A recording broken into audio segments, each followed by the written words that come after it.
Grabe yung weather. Siyam-siyam na talaga yan. Yung tinatawag na siyam-siyam.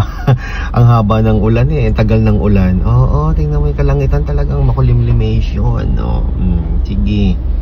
Kaya mga kaibigan, yan ang kalagayan ng weather. Kumusta kayo dyan? Ingat po kayo ha. Pasukan na po sa Monday. Ayan.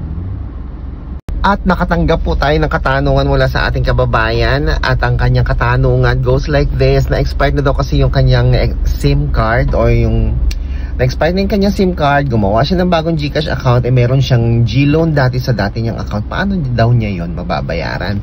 Ang suggestion ko, ganito ang una mong dapat gawin. Dapat yung dati mong GCash account, yun ang pumasok sa bago mong GCash account, no? So, paano mo magagawa yun? No? Pwede mong gawin ay tumawag ka sa 2882 gamit ang Globe o TM numbers, no?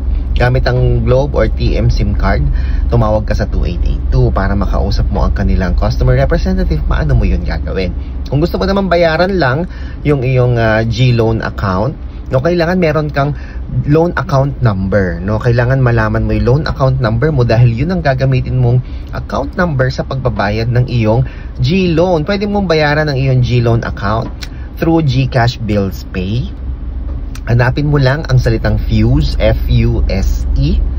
Yan, Fuse Lending. Tapos ilagay mo yung loan account number mo, alphanumeric number.